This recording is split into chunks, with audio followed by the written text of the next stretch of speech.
Me diz uma coisa, você já ouviu falar desse livro aqui? Eu já ouvi falar muitas coisas boas, mas também muitas coisas ruins. Infelizmente, muita gente alega que esse livro, o Livro de Mórmon, não é verdadeiro porque ele não possui evidências arqueológicas como a Bíblia. Mas e se eu te disser que possui sim? É sobre isso que nós vamos falar nesse vídeo, então fica até o final para descobrir.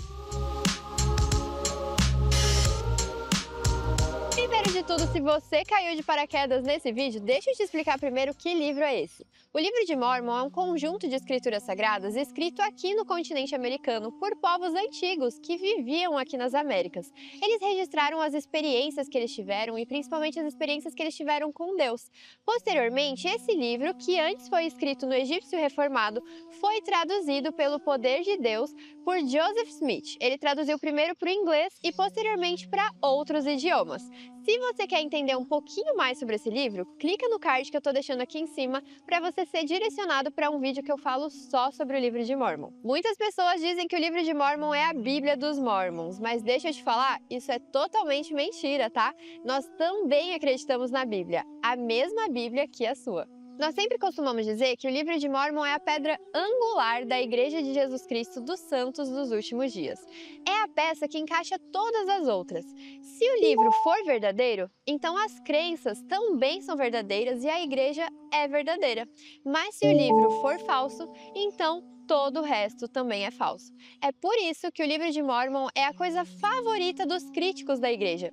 Eles tentam de todas as formas comprovar que esse livro é falso, mas eles nunca conseguiram. E os mais de 17 milhões de membros da Igreja espalhados pelo mundo comprovam isso. Sabendo da importância do Livro de Mórmon, muitos membros da Igreja, que são historiadores e arqueólogos, estão buscando constantemente por evidências do Livro de Mórmon. E eles encontraram várias. Tem um site super completo chamado Evidence Central. Eu tô deixando o link aqui na descrição para você conferir. E lá tem vários artigos e pesquisas. Atualmente, elas estão traduzidas apenas para o inglês, mas mesmo assim você pode conferir clicando no link.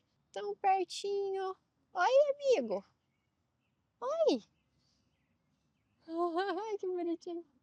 Para termos ideia de algumas evidências, eu trago nesse vídeo apenas duas, mas como eu falei, são várias. Então, se você quer saber mais evidências, já clica lá no link. Primeira evidência: cavalos.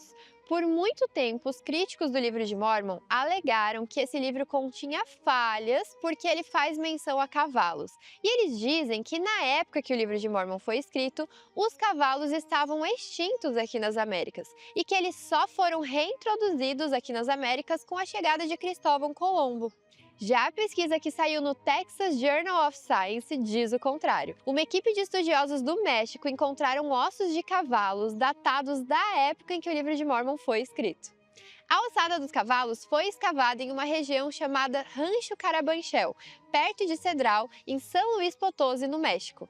Para descobrir a data desses ossos de cavalos, pesquisadores analisaram o carbono 14 em cada camada do material extraído até chegar na ossada. E você precisa ver como essas datas se encaixam perfeitamente com o Livro de Mórmon. Os cavalos são mencionados algumas vezes durante o Livro de Mórmon e eu tô deixando todas as referências aqui na tela. As quantidades de carbono 14 batem com todas essas referências. Duas datações do carbono 14, encontradas perto dos restos mortais dos cavalos, são de meados do segundo milênio antes de Cristo, que é aproximadamente quando os jareditas mencionavam cavalos em Éter 9. Outras datações mostram o século 6 ou 5 a.C., que bate com a chegada da família de Leí na Terra Prometida e também com os registros de Enos. Outra coisa que é muito importante falar é a espécie dos cavalos encontrados, que nos mostram que não são restos dos cavalos espanhóis, que de alguma forma foram parar lá da época de Colombo. O Livro de Mórmon indica que a família de Leí viajou pela costa do Mar Vermelho e depois de enterrar Ismael, eles foram para o leste. Isso indica que Naom pode estar localizado na parte sudoeste da Península Arábica. E, curiosamente, existe uma área na região sudoeste da Península Arábica, no Iêmen, chamada Nihim, que se encaixa bem nesses detalhes. É uma região habitada por uma tribo e está localizada entre Sanaá e Wadi Jauf. Segundo historiadores, essa é uma região bem antiga, que já existe há algum tempo, até mesmo antes da época de Leí. Era uma região bem estratégica que era usada com frequência para caravanas que viajavam por ali, exatamente o que a família de Leí estava fazendo. O livro de Mórmon foi escrito em egípcio reformado e posteriormente foi traduzido para o inglês, como eu falei para vocês no início do vídeo. Nesse idioma, o egípcio reformado, as vogais não eram escritas, então provavelmente quando Nefe escreveu os registros, ele escreveu o nome dessa região apenas com NHM. Da mesma forma, nos registros árabes, quando buscamos evidências da tribo de Nihim, é comum encontrarmos escrito NHM.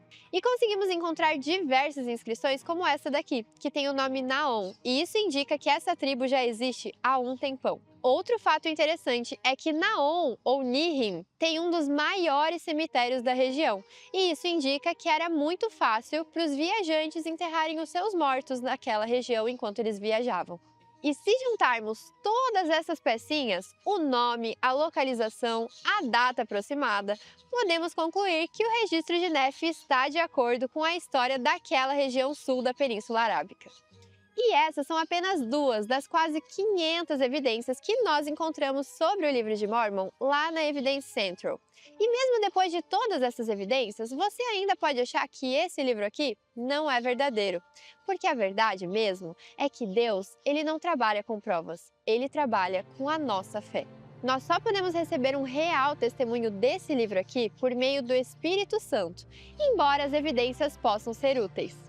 Por isso eu quero te fazer um convite. Eu quero te convidar a ler esse livro, refletir no seu coração sobre as palavras que você leu e então depois disso fazer uma oração perguntando a Deus se esse livro é verdadeiro. Você topa? E se você quiser um livro desse para ler, chama a gente no link do WhatsApp que eu estou deixando aqui na descrição. A gente vai enviar um livro para você de presente gratuitamente.